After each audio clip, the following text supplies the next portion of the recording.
tiết ở vô chân xong mà khô khá đàn tôi cũng ở cái cua nó là có một ngày nữa ra cái đây bà rộng đi này luôn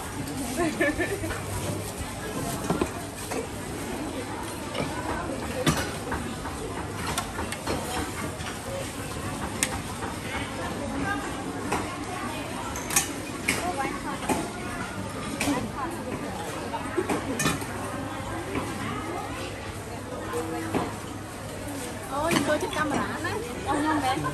mấy ngày rồi đi tham chơi tham chiêm đôi chứ mấy ngày tôi đông mỹ nông nó con ơi bây giờ thì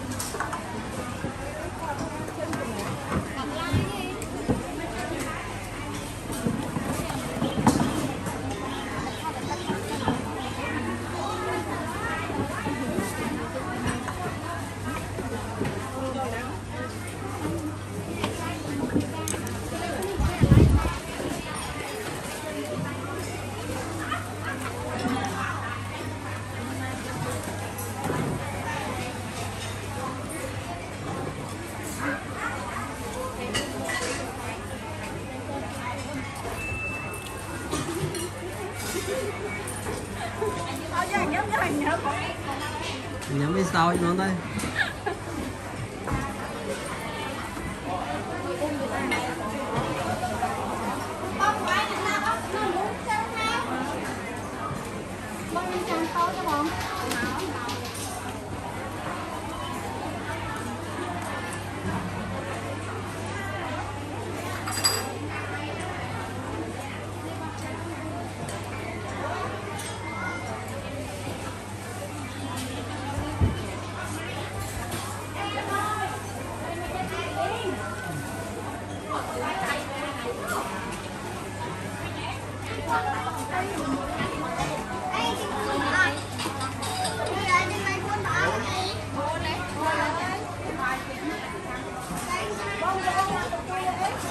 đi mùi cha thỏ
nó phải slow gì phải slow gì nữa tôi lên mà phải nhảy rồi cho con nó phải ngon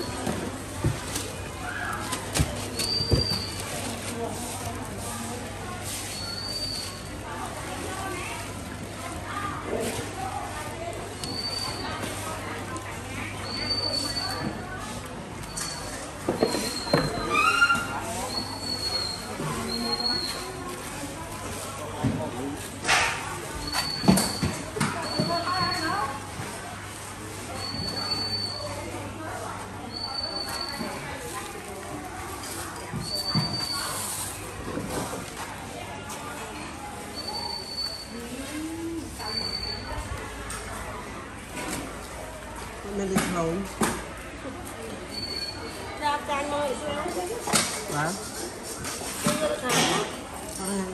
cho mà thì slow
mấy lần sang sau sang tay.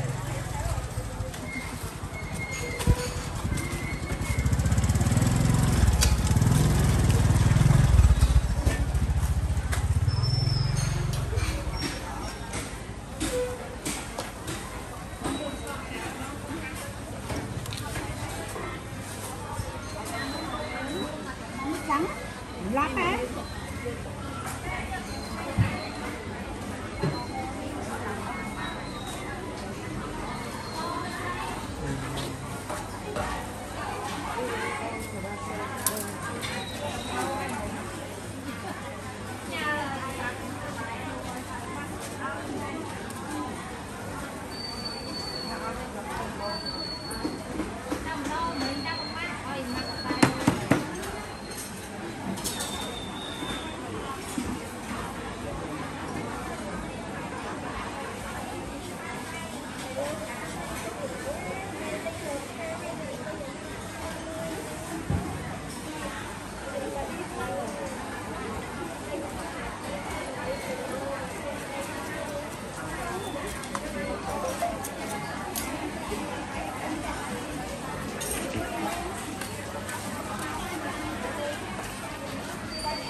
lóng đất do nên lóng đất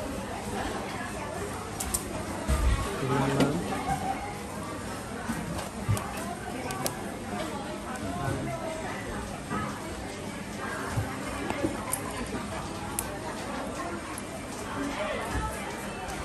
nhưng lóng đất luôn mấy vậy hả cô vô môi ná cô miên tôi miên không bây giờ cái lỗ mà cái lỗ 7 con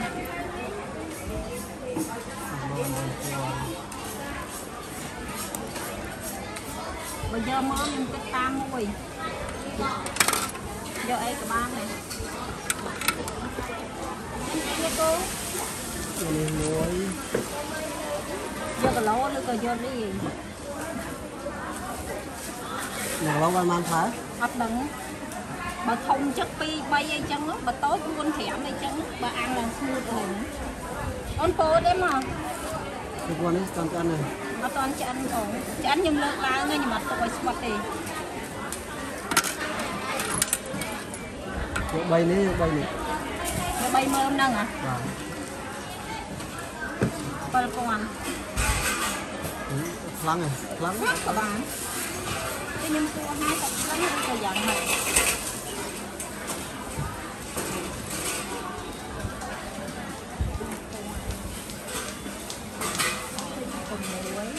coi cô ăn được